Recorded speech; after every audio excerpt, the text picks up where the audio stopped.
Boa tarde, queridas irmãs, queridos irmãos. Que a luz do Mestre Jesus nos envolva, para que possamos abrir nossos corações, nossas mentes, para as reflexões que vamos fazer nessa tarde, tentando colocá-las em prática no nosso dia a dia. Agradeço a essa querida casa e aos seus dirigentes pela oportunidade de estudo e aprendizado, e ao plano espiritual, que preparou com tanto amor esse ambiente para a nossa reunião. Também ao meu querido mentor espiritual pelo apoio e sustentação no preparo desse tema.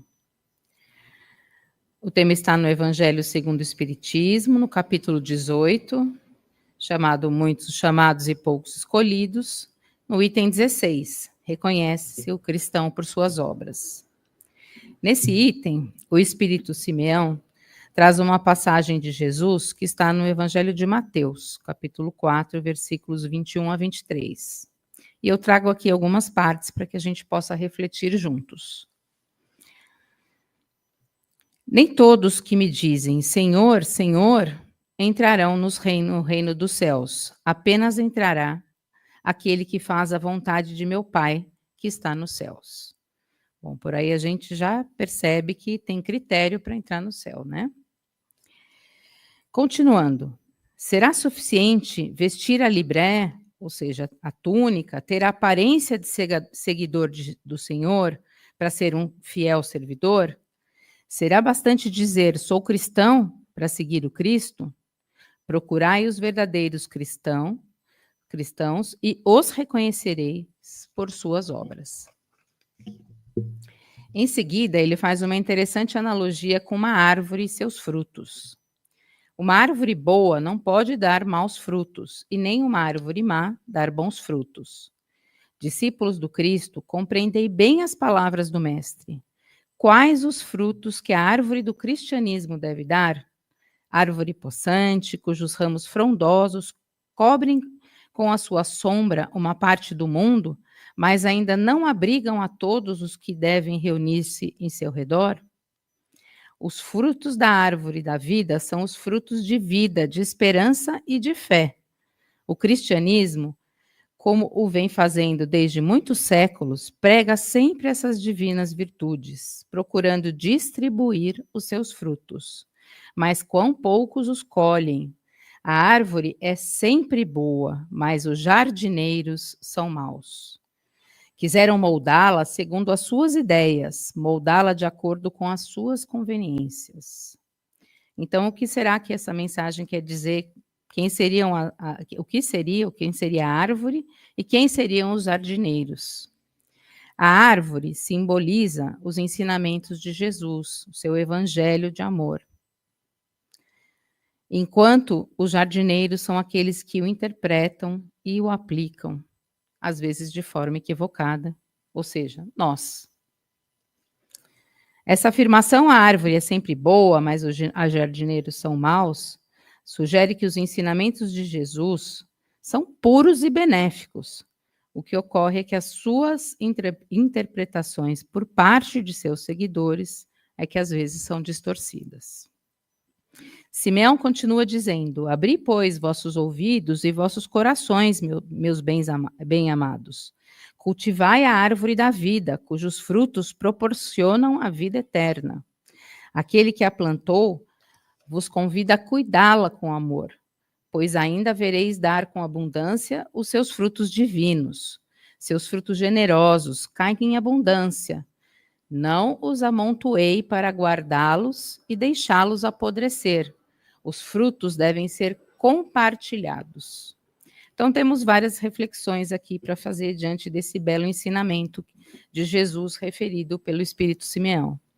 O primeiro é que não basta louvar a Deus, destacar o seu nome o tempo todo. Não basta se dizer cristão, frequentar com assiduidade as casas religiosas. Isso por si só não será o que nos levará ao reino dos céus.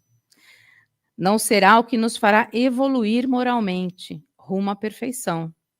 Precisamos ter ações coerentes com as nossas palavras. Deus, nosso Pai, que é bom, justo e perfeito, nos criou à sua imagem e semelhança. Nos fez simples e ignorantes, mas com um enorme potencial de desenvolvimento e evolução, até que um dia sejamos também perfeitos. Enviou Jesus, o Espírito mais perfeito que existiu, para ser nosso modelo e guia, para nos ensinar com palavras e principalmente com atitudes, nos exemplificando como fazer para que a gente possa se aprimorar. O Mestre veio para nos ensinar a ter misericórdia, humildade, a praticar a caridade, aprender a perdoar. Veio nos ensinar a amar com todo o nosso coração e vivenciar o amor através de ações. Resumiu todas as recomendações de nosso Pai em 2 ensinamentos: amar a Deus sobre todas as coisas e ao nosso próximo como a nós mesmos, enfatizando que deveríamos amar ao nosso próximo como ele nos amou.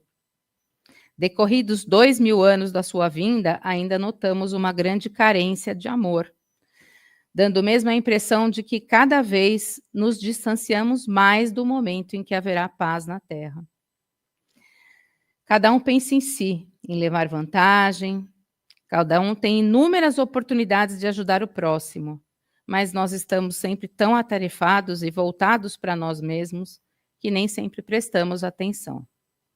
Se todos os homens se amassem fraternalmente, tudo estaria resolvido. O respeito, a solidariedade estariam garantidos. A paz, a harmonia, a felicidade estariam presentes em toda a humanidade. Kardec, na codificação do Evangelho, muitas vezes chamou a nossa atenção para a importância de seguirmos o exemplo de Jesus e para colocarmos o que aprendemos em prática. Dizia para melhorarmos tudo dentro de nós, para tudo melhorar ao nosso redor.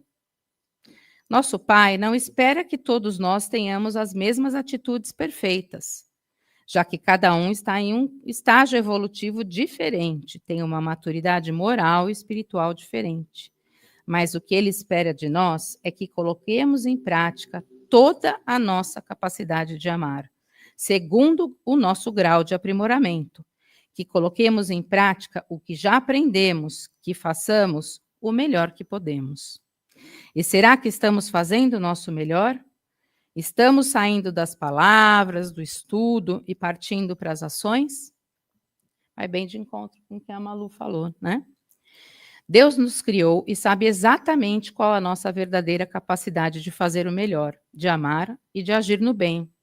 Não dá para tentar enganar. Na pergunta 642 do Livro dos Espíritos, Kardec pergunta: para agradar a Deus e assegurar a posição futura, bastará que o homem não pratique o mal? Obtém como resposta que não.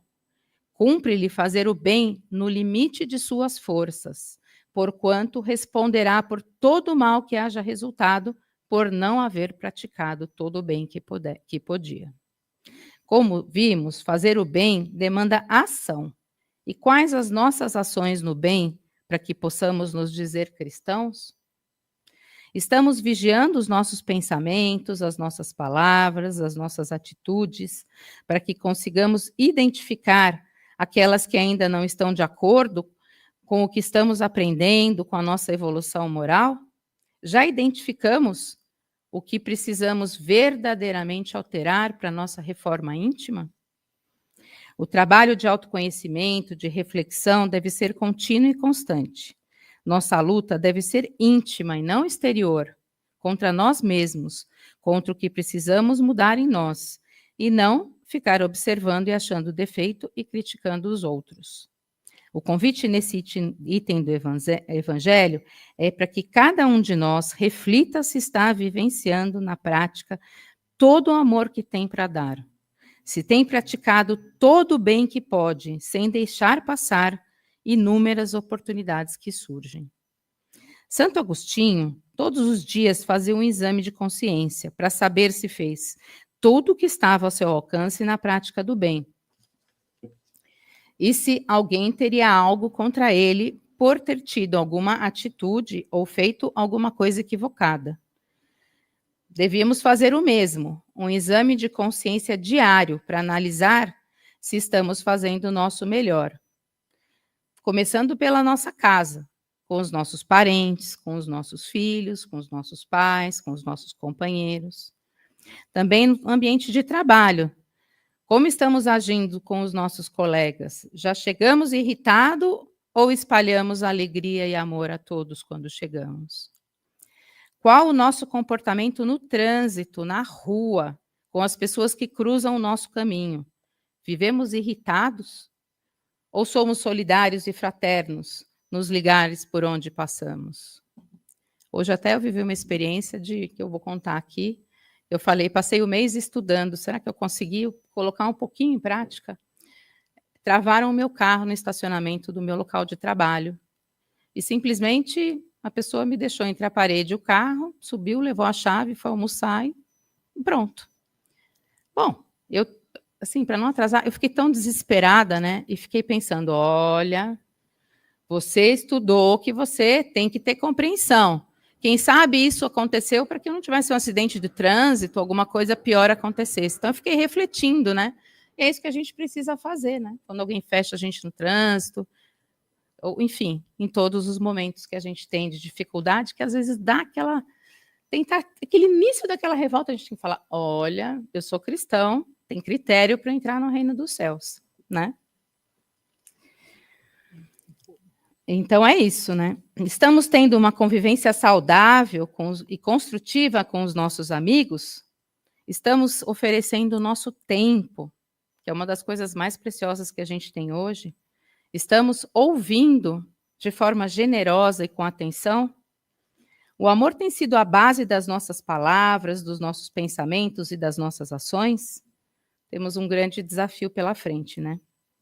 Felizes são os que amam sem nada cobrar e que se doam por completo, sem egoísmo, sem orgulho, sem vaidade, sem pensar primeiro em si, sem querer receber alguma recompensa ou aplauso de acordo com a atitude que fez.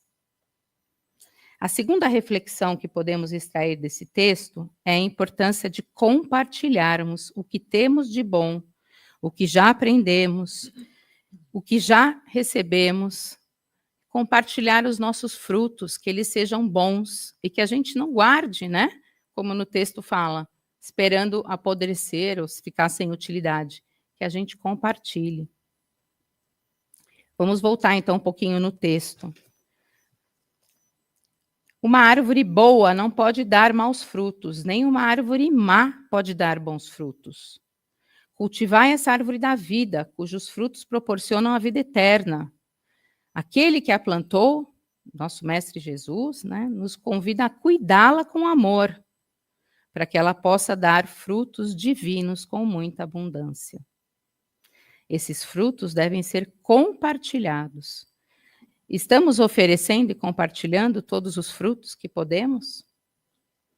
Se queremos ser reconhecidos como cristãos, precisamos refletir sobre isso. Refletir pensando se estamos sendo verdadeiramente bons cristãos. O amor é um sentimento que precisa ser compartilhado, não só sentido. Vejam a mensagem de Joana de Ângeles. O amor é um tesouro que, quanto mais se divide, mais se multiplica. E se enriquece à medida que se reparte. Mais se agiganta na razão que mais se doa. Fixa-se com mais poder quanto mais é irradiado. Então, compartilhar amor com o próximo é uma atitude que beneficia o outro, mas que principalmente beneficia a nós mesmos. A doutrina espírita não nos convida apenas à crença em Deus, em Jesus, não nos convida apenas a termos fé, mas, sobretudo, a refletirmos, darmos início à nossa transformação moral, a termos uma fé ativa. Precisamos ser agentes vivos da nossa mudança e do nosso aprimoramento moral. Essa é a verdadeira missão dos adeptos à doutrina, dos simpatizantes à doutrina e dos verdadeiros cristãos.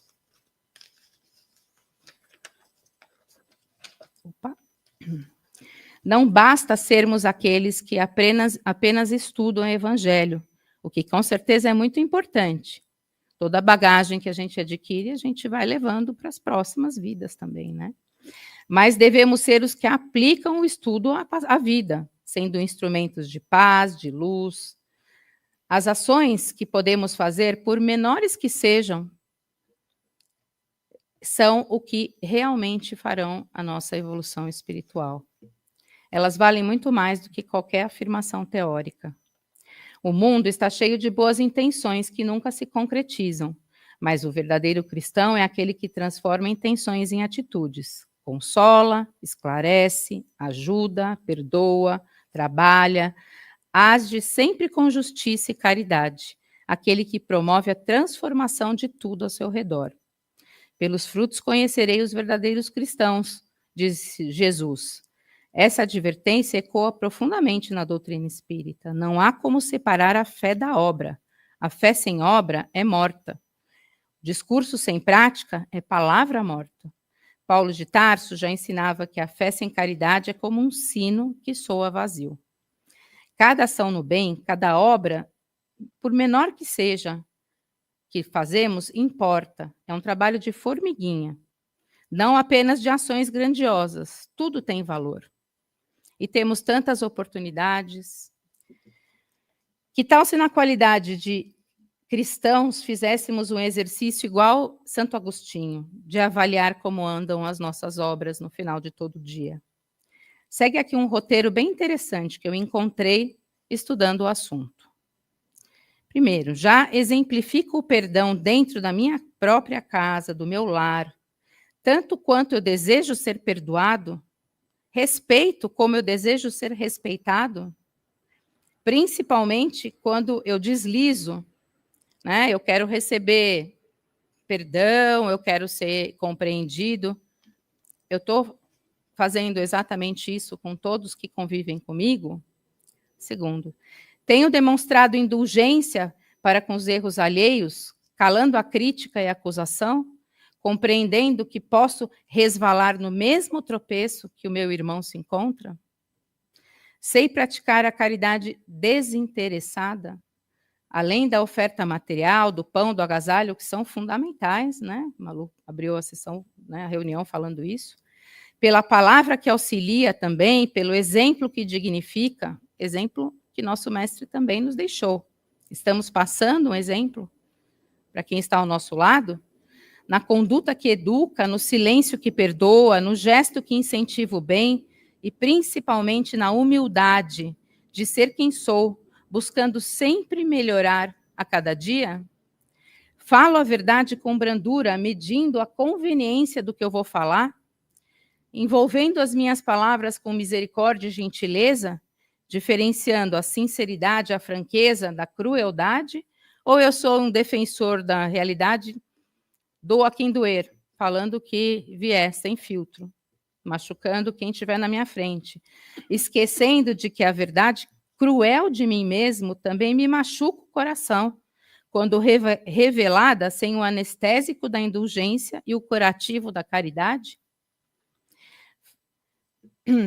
De novo, faço diariamente o exame de consciência antes de dormir, tentando encontrar no que eu falhei, no que eu poderia ter feito melhor, planejando reparações dos meus equívocos e ofensas, buscando estratégias de comportamento que me ajudem a ser melhor? Como me saio na equação palavra-ação no bem de todos? Ou será que eu sou aquele que ainda uso o famoso faço o que eu mando, mas não faço o que eu faço? Qual a qualidade das minhas preces e orações? Já sei pedir forças e coragem para enfrentar as dificuldades? Ou ainda uso o recurso da oração para negociar com Deus facilidades que eu nem mereço? Uso a prece de gratidão a Deus, a Jesus e aos bons espíritos, até mesmo pelos desafios que se apresentam, porque eles fazem parte do meu caminho evolutivo. Contento-me com o que sou, me acomodando na poltrona da negligência, acreditando equivocadamente que pau que nasce torto morre torto, ou experimento diariamente o desconforto das minhas imperfeições, lutando contra elas para que eu possa progredir? Já aprendi a usar o serviço ao próximo como ferramenta de educação da minha alma, buscando me superar em servir sem reclamar, sem medir esforços, sem esperar recompensas? Ou eu ainda continuo pensando que primeiro eu, segundo eu, terceiro eu, depois o próximo?